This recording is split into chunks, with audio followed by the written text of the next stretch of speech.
Hey!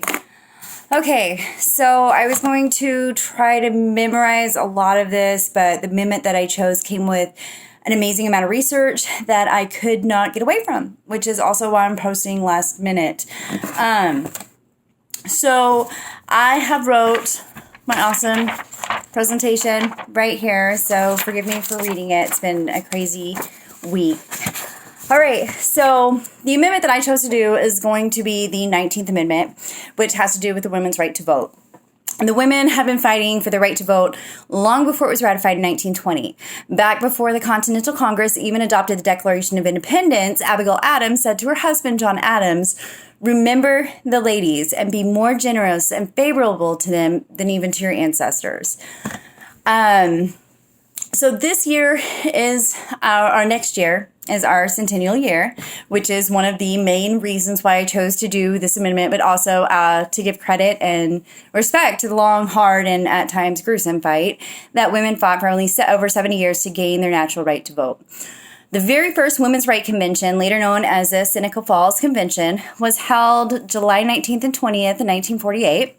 Elizabeth Cady Stanton, a face soon to be known across the nation and etched into our history, opened the meeting with, "We are assembled to protest against the form of government existing without the consent of the governed, to declare our right to be as free as man is free, to be represented in the government which we are taxed to support, to have such disgraceful laws that give men the power to chastise and imprison his wife, to take wages that she earns, the property which she inherits, and in case of separation, the children that she loves," our children of her love. So throughout the two-day convention, 11 resolutions were debated and passed, which became the Declaration of Sentiments, a manifesto to the women's complaints and demands, and sparking a fire in women's hearts across the nation to join together to fight for their natural rights as U.S. citizens. The ninth resolution states to secure to themselves their sacred right to the elective franchise. A few years later, Stanton started working with the best-known name attached to the women's suffrage movement, Susan B. Anthony, and together they founded the National Women's Suffrage Association. In November 1872, Anthony, along with 14 other women, walked in and voted during the presidential election. All of them were arrested a couple weeks later, with only Anthony having to stand trial. It was during that trial that Anthony made her lyrical debate on why she had voted. So this is my absolute favorite passage, and I know that I've thrown in a few quotes in here. I would have thrown in a whole lot more if this was more of like the essay thing versus the video. I'm not too great at videos yet. Or even speaking in front of people. I'm taking speech also. So it goes, "It is we, the people, not we, the white male citizens, nor yet we, the male citizens, by we, the whole people who formed the Union. And we formed it, not to give the blessings of liberty, but to secure them, and not to the half of ourselves and the half of our posterity, but to the whole people, women as well as men. The question left is to be settled now is, are women persons? And I hardly believe any of our opponents will have the hardihood to say that we are not. Being persons, then, women are citizens, and no state has the right to make any law or to enforce any old law that shall abridge the privileges or immunities. Hence, every discrimination against women in the constitutions and laws of the several states is today null and void, precisely as is every one against the Negroes." So, although she was found guilty by her all-male jury, her speech paved the way for women generations to come. And it took another 4 decades for women activists to get the state votes that they need to ratify the 19th Amendment. So, let's go to the next one.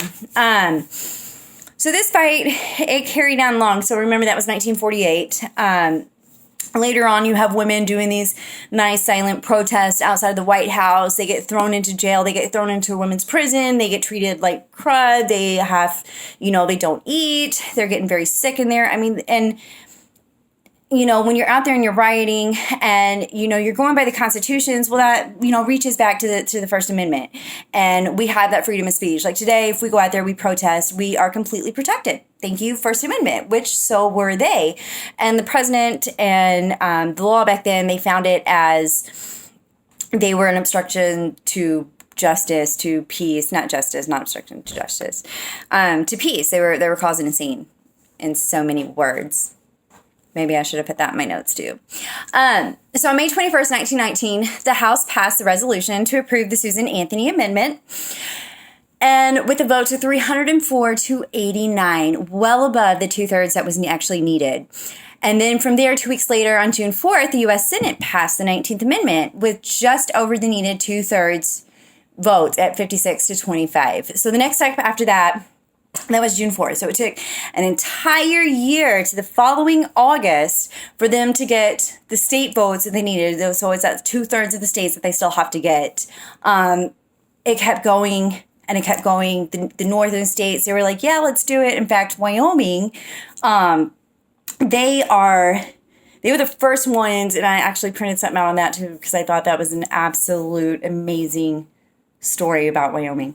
But they were the first state to allow women to vote. Tennessee was the very last state, and they were Southern, and a lot of the Southern states, they were against this. They did not want the women to vote. They felt that we were inferior, and their just cause, it was, to protect us. But this is one of my other favorite quotes was the next step of getting the states to vote. It took a full year to gain the votes needed for ratification, with Tennessee being the deciding factor. It was a neck and neck. It was literally 48 to 48, and it came to one single person, Mrs. Burns. She was the mother of the 23-year-old Representative Harry T. Burn. So originally he was absolutely opposite of it. But mothers, myself being one, we always know what is best, and we always have, that little bit to turn the tide. And that's exactly what she did with just one little sentence. Don't forget to be a good boy and help Mrs. Cat put the rat in ratification. So with his vote, the entire tide switched, and we got the 19th Amendment. On August 26, 1920, after almost a century of fighting, women finally received the right to vote. They finally secured it. So the 19th Amendment states, the right of citizens to the United States to vote shall not be denied or abridged by the United States or by any state on account of sex. Congress shall have power to enforce this article by appropriate legislation. So there we go. We got the 16th Amendment. That November 2nd, over 8 million women showed up at the polls to vote for the very first time, united like that. It took another 60 years for them to fully get all of the states with, was it Mississippi? Mississippi being the last one, 1984. So right there, that one actually blows my mind. So that's a year before I was born. Yes, that says my age. But to think that women up until that moment did not have the full right in every state to vote it's just beyond my comprehension. I feel that this is still relevant and this is still important today. That something so, to me, is a natural right. Women did so much from the very beginning of time of this nation. We did so much. We stood behind them. We were always whispering in their ears. We raised their children. We kept them strong. The suffragist movement was in so many different ways. It wasn't just about the voting, but to have our equal rights to... now I 100% always against slavery, but I could not imagine being a woman there, whether, even being an abolitionist woman and knowing that, we're going to stop and we're going to go and we're going to fight for the slaves and we're going to have their rights. And now they have them, but what about us? What about us? Today, it feels like women are still having to fight hard for their position in this country. Not just this country, but we're still fighting sexism in the workforce and the home force. I think that this amendment and the history behind it is a huge strength, knowing where we came from and where we're going. I think that's all I have now. I've always known I am a huge advocate for the law. I was looking so forward to taking this class to learn everything that I think I know, but I don't really know. So that way I don't sound stupid when I try to know how to do it. The amendments and digging deep into them, it took me a while to choose which amendment I wanted to do. Obviously, the first one covers so incredibly much and the basics. The Second Amendment is tricky, and I was going to do that one because I am pro-gun rights. But it's tricky because I might actually end up proving myself wrong, so I didn't want to do that. And, you keep going with the rest of them, how I love the fact that, prohibition was 18. And then it was made legal. It was made legal again, the 21st Amendment. So 21st is your drinking age. And then, what is it? 26th Amendment, I think, where the right to vote went back to 18. So it's like a little trifecta. I thought that was really cool, and I was going to do something about that also. So now I'm just rambling. I thought this was an amazing assignment. I wish I had a lot longer to do it, just because diving into the heart of the amendments it was super empowering. Learning the full history of this, which I'm going to sink back into later on, it was just a great experience. And I thank you. And I know I ramble a lot, and I know I talk fast, so I apologize. I just wanted to make sure that I got this done before the time limit because, like I said, I could have spent another couple weeks on this assignment. Thank you.